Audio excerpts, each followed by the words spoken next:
नमस्कार। ब्रह्मा माधुर्य होम्योपैथी में आपका स्वागत है। तो आज हम बात करेंगे स्लिप डिस्क के बारे में। ये क्या होता है, इसके कारण क्या होते हैं, इसके लक्षण क्या होते हैं और सबसे ज़रूरी इसमें होम्योपैथी इलाज कैसे होता है। हमारी रीढ़ की हड्डी को हम 5 पार्ट्स में डिवाइड करते हैं। सर्वाइकल जो कि 7 होती हैं, थोरेसिक जो कि 12 होती हैं, लंबर जो कि 5 होती हैं और उसके नीचे सैक्रम और कॉक्सिक्स।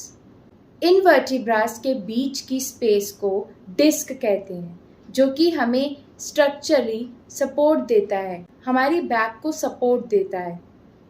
यदि यह डिस्क में इंजरी या फिर वीकनेस हो जाए तो यह डिस्क प्रोट्रूड यानी बाहर निकल जाती है, जिसको हम हर्निएटेड डिस्क या फिर स्लिप डिस्क भी कहते हैं। यह डिस्क का काम होता है कि हमारी वर्टिब्रा यानी हमारी बोन्स के बीच में एक प्रॉपर गैप मेंटेन करके रखना। यह शॉक एब्जॉर्ब करता है। यह हमें डेली एक्टिविटीज़ में भी हेल्प करता है, जैसे कि लिफ्टिंग, ट्विस्टिंग या वॉकिंग। इस डिस्क में इंजरी या फिर वीकनेस हो जाए तो यह डिस्क स्लिप डिस्क या फिर हर्निएटेड डिस्क कहलाती है। स्लिप डिस्क होने की वजह से जो नर्व्स वहाँ से पास होती हैं उनका कंप्रेशन हो जाता है, यानी वो दब जाती हैं, जिसकी वजह से जो नर्व्स वहाँ से डिफरेंट पार्ट्स पे सप्लाई करती हैं उन ऑर्गन में हमें प्रॉब्लम फेस करनी पड़ती है। जैसे कि हमें कई बार आर्म्स में, लेग्स में, शोल्डर्स में, फिर बॉडी के और डिफरेंट एरियाज में पेन और नमनेस जैसी प्रॉब्लम फेस करनी पड़ती है। कई बार मसल वीकनेस या फिर वॉकिंग में भी डिफ़िकल्टी आती है। जिस एरिया में स्लिप डिस्क होता है उस एरिया में कंप्रेस्ड हुई नर्व्स जहाँ जहाँ जिन जिन ऑर्गन्स पे सप्लाई करती हैं उन ऑर्गन्स पे पेन और डिस्कम्फर्ट देखने को मिलता है।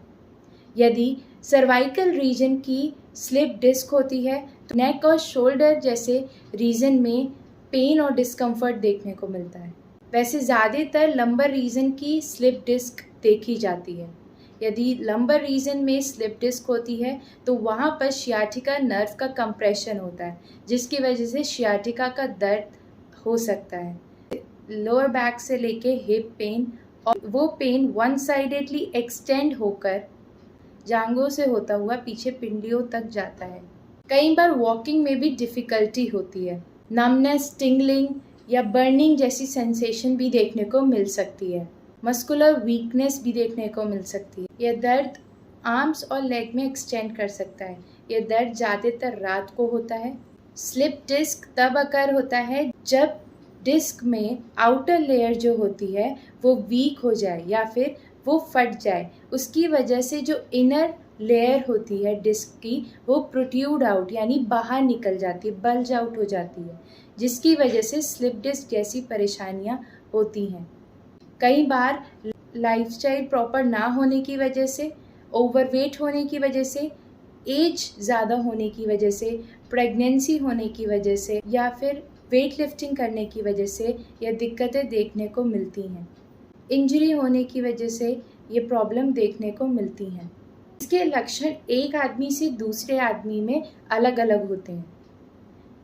अब बात करते हैं कि होम्योपैथी में इसका इलाज कैसे हो सकता है। होम्योपैथी में करीब 200 से ज़्यादा स्लिप डिस्क की मेडिसिन हैं। होम्योपैथी में ना केवल फिजिकल सिम्टम्स इम्प्रूव, ना केवल इन दवाओं से फिजिकल सिम्टम्स इम्प्रूव होते हैं, बल्कि पेशेंट का कॉन्स्टिट्यूशन के बेसिस पे हम उनकी जर्नल हेल्थ भी इम्प्रूव करते हैं। ब्रह्मा माधुर्य होम्योपैथी के डॉक्टर्स का भी यही मानना है कि स्लिप डिस्क जैसी प्रॉब्लम के लिए हमें ओवरऑल कॉन्स्टिट्यूशन के बेसिस पे यानी ओवरऑल पेशेंट की जर्नल हेल्थ को कंसीडर करते हुए, उसके स्लिप डिस्क के लक्षण को कंसीडर करते हुए उसके लिए हम होम्योपैथी की दवा सेलेक्ट करके देते हैं। यदि आप हमसे अपने स्लिप डिस्क का इलाज के लिए संपर्क करना चाहते हैं तो आप हमें नीचे दिए गए नंबर पर संपर्क कर सकते हैं। धन्यवाद।